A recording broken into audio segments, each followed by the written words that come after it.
Hello friends, तो आज मैं आपको करेले की सब्जी बनाने का ऐसा तरीका बताऊंगा। इस तरह से सब्जी बनाएंगे, खाने में बिल्कुल भी कड़वी नहीं रहेंगी और बड़े तो बड़े बच्चे भी मांग मांग कर खाएंगे। और कुछ लोग इस सब्जी को बनाने के लिए करेले के बीज फेंक देते हैं, छिलके फेंक देते हैं, तो हम करेले का एक भी पार्ट वेस्ट नहीं करेंगे। तो चलिए रेसिपी शुरू करते हैं। सबसे पहले यहाँ पे मैंने 700 ग्राम करेले लिए। अगर आप भरमा करेले बना रहे हैं, छोटे वाले करेले का आपने यूज करना है।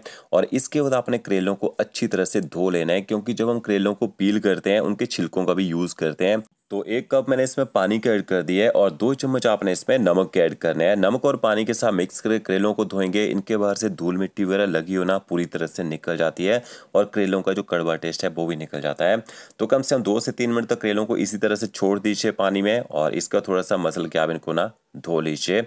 अब इसके बाद आपने करेलों को पानी में से निकाल लेना है। तो ये देखिए पानी का कलर यहाँ पे कितना चेंज हो चुका है। अब इसके बाद आपने करेलों को ना पील करना है। उससे पहले इनके जो डंठल होते हैं थोड़ा थोड़ा उनको काट लीजिए और डंठल काटने के बाद आपने इनको थोड़ा थोड़ा सा छील लेना है। तो डंठल आपने ज़्यादा नहीं काटना है, नहीं तो करेला ना जब भरते हैं तो खुल जाता है। और इनका मोटा मोटा छिलका आपने उतार देना है। इन छिलकों को आपने फेंकना नहीं है, इनका यूज़ हम ना स्टफिंग में करेंगे। तो ये देखिए इसका चाकू की सहायता से इस तरह से आप इसमें कट लगाइए।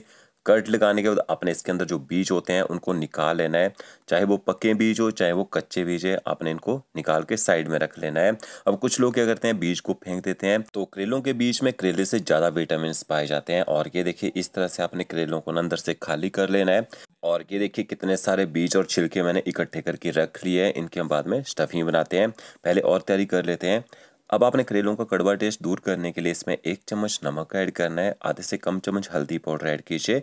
अच्छी तरह से आपने इनको मिक्स कर लेना है और कम से कम 20 मिनट तक इसी तरह से छोड़ देना है। इससे इनका जो कड़वा टेस्ट है वो खत्म हो जाता है। अब मसाला बना के तैयार करेंगे। 1.5 चम्मच आपने इसमें सौंफ ऐड करनी है। एक पैन ले लीजिए, 1.5 चम्मच सौंफ ऐड कर दीजिए। 1 चम्मच आपने साबुत जीरा ऐड करना है। 2 चम्मच आप इसमें साबुत धनिया ऐड कीजिए और इसके साथ में थोड़ी सी आपने इसमें पीनट ऐड करनी है। पीनट से एक अच्छी बाइंडिंग आ जाएगी और अच्छा टेस्ट भी आएगा। इन मसालों को आपने ना 3 से 4 मिनट तक एकदम लो फ्लेम में ना ड्राई रोस्ट कर लेना है। इससे इनका जो मॉइस्चर है वो खत्म हो जाएगा और फ्लेवर जो है वो एक्टिवेट हो जाएगा। तो ये देखिए मसालों को यहाँ पे मैंने ड्राई रोस्ट कर लिया है। आपने इनको ठंडा कर लेना है। ठंडा करने के बाद आप इनको ग्राइंड कर लीजिए। तो मसाले मैंने ठंडे करके ग्राइंडर जार में डाल दिए हैं। 1 चम्मच इसमें कश्मीरी मिर्च पाउडर ऐड करेंगे। तीखा करने के लिए थोड़ा सा लाल मिर्च का पाउडर ऐड कीजिए। 1.5 चम्मच आपने इसमें आमचूर पाउडर ऐड करना है खट्टा करने के लिए। साथ में 1 चम्मच आप इसमें नमक ऐड कर दीजिए। इनको आपने ग्राइंड कर लेना है, एकदम फाइन आप इसका पाउडर बना लीजिए। तो ये देखिए इस पाउडर का आप यूज़ कीजिएगा स्टफिंग में, बहुत ही बढ़िया टेस्ट और फ्लेवर आएगा। अब ये जो करेलों के बीज हैं इनको भी आपने मिक्सी ग्राइंडर जार में डालना है और इनको आपने दरदरा सा क्रश कर लेना है। पेस्ट नहीं बनाना है, दरदरा सा पीसना है। ये देखिए इस तरह से। तो यहाँ पे देखिए बीज को मैंने दरदरा सा ग्राइंड कर लिया। 4 मैंने यहाँ पे मीडियम साइज के प्याज लिए हैं। इनको या तो स्लाइस काट लीजिए या फिर आप इनको ना फाइन चॉप कर लीजिए। तो यहाँ पे मैं प्याज को ना चॉप कर रहा हूँ। ये देखिए प्याज मैंने कट लगा दिए हैं। कट लगाने के बाद इस तरह से आप इसको ना बारीक काट सकते हैं। तो प्याज का यूज़ थोड़ा सा ज़्यादा किया जाता है, इससे थोड़ी सी ना मिठास आती है, हमारी जो स्टफिंग बन के तैयार होती है। अब आपने कढ़ाई लेनी है, 1 से 1.5 चम्मच उसमें ऑयल का ऐड कीजिए। 1 छोटा चम्मच आपने इसमें कलौंजी ऐड करनी है, एक अचारी फ्लेवर लाएंगे करेले का जो मसाला बना के तैयार करेंगे। 1 चम्मच आपने इसमें बारीक कटा हुआ लहसुन ऐड करना है। गैस की फ्लेम आपने मीडियम करनी है। लहसुन को थोड़ी देर यहाँ पे पका लीजिए। जैसे कलर हल्का सा चेंज होना शुरू हो जाएगा फिर आपने इसमें बारीक कटा हुआ प्याज ऐड कर देना है।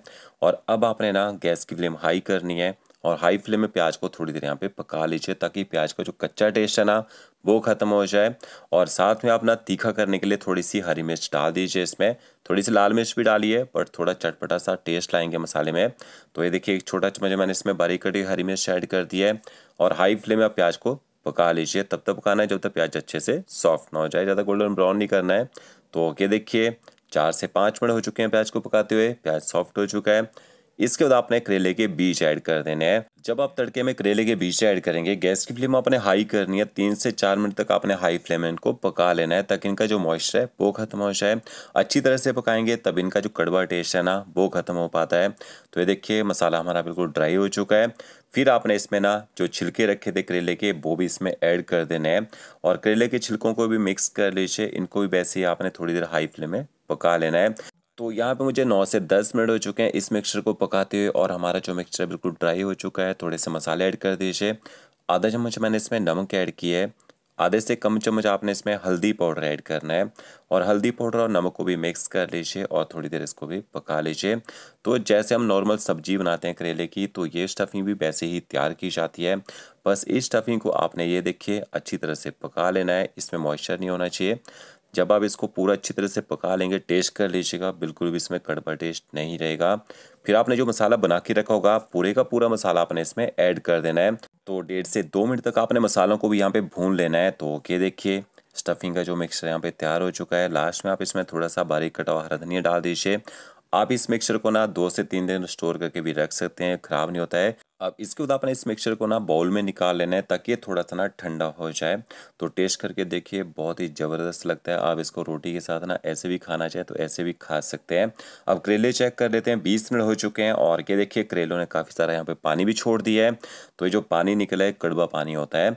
अब आपने करेलों को धो लेना है। तो ये देखिए इसमें ना थोड़ा सा पानी ऐड कीजिए और अच्छी तरह से इनको धो लीजिए। धोने से क्या होगा, जो नमक वगैरह बाहर से लगा था पूरी तरह से निकल जाएगा और इसका जो कड़वा टेस्ट है ना वो पूरी तरह से खत्म हो जाएगा। तो ये देखिए पानी में से मैंने करेले निकाल लिया है। इसके बाद आप इनको थोड़ा सा ना सुखा लीजिए। तो इनका पूरा पानी आपने अच्छे से निकाल लेना है। फिर आपने कढ़ाई लेनी है, 1 कप आपने उसमें पानी का ऐड करना है। यहाँ पे मैं करेलों को फ्राई कर रहा हूँ, आप स्टीम करना चाहें स्टीम भी कर सकते हैं। तो कढ़ाई में आपने जितने करेले एक बार में आते हैं फ्राई करने के लिए उतने डाल दीजिए। 3 से 4 मिनट लगेंगे इनको पकने में, इतनी देर में अच्छी तरह से पक जाते हैं और अच्छा कलर आने तक आपने इनको पका लेना है। बीच बीच में आप इनको ना पलटी भी करते रहिए और गैस की फ्लेम आपने मीडियम टू हाई रखनी है। फ्राई करके करेले बनाएंगे बिल्कुल भी कड़वे नहीं लगेंगे और ज़्यादातर कमेंट्स यही आएंगे कि फ्राई करके करेले अनहेल्दी हो जाएंगे, तो ये बिल्कुल भी ऑयल को एब्जॉर्ब नहीं करते हैं। ये देखिए पूरे का पूरा ऑयल जो है इनमें से निकल चुका है और जो बचे हुए करेले हैं इसी तरह से आपने फ्राई कर लेने हैं। अब यहाँ पे आपका क्वेश्चन होगा ऑयल का क्या करेंगे, नेक्स्ट टाइम जब भी करेले बनाएं उस ऑयल का आप यूज़ कर सकते हैं। अब आपने करेले थोड़े से ठंडे हो जाएंगे, इसमें स्टफिंग कीजिए। स्टफिंग आपने उतनी ही करनी है जितनी करेले के अंदर अच्छे से बंद हो जाए, ओवर स्टफिंग नहीं करनी है। ओवर स्टफिंग करेंगे तो आपकी करेलों की स्टफिंग जो कम बढ़ जाएगी। और स्टफिंग बढ़ाना चाहते हैं, प्याज का यूज़ ज़्यादा कर लीजिए, थोड़ी सी पीनट एक्स्ट्रा डाल सकते हैं जब आप इसका मसाला बनाएंगे। तो ये देखिए सारे के सारे करेले मैंने भर लिए हैं। अब कढ़ाई में आपने ऑयल वगैरह नहीं डालना है, हल्का सा ऑयल बचा था कढ़ाई में। कि देखिए एक एक करके आपने सारे के सारे करेले जो हैं इस तरह से कढ़ाई में रख देने हैं। और मैंने ऑयल का यूज़ क्यों नहीं किया, क्योंकि करेले फ्राई है, अगर इनमें थोड़ा बहुत ऑयल होगा वो अपने आप ही कढ़ाई में निकल जाएगा। ऊपर से कवर कर दीजिए। गैस की फ्लेम आपने मीडियम रखनी है, 3 से 4 मिनट तक मीडियम फ्लेम इनको गर्म कर लीजिए। ठंडा सर्व करना चाहें ठंडा सर्व भी आप कर सकते हैं। तो ये देखिए करेले अच्छी तरह से गर्म हो चुके हैं, नीचे अच्छा सा कलर आ चुका है। इस तरह से बना के देखिए, कड़वे भी नहीं लेंगे, बहुत ही टेस्टी लेंगे। तो वीडियो अच्छा लगा होगा लाइक शेयर कमेंट जरूर कीजिए। Okay friends, thank you.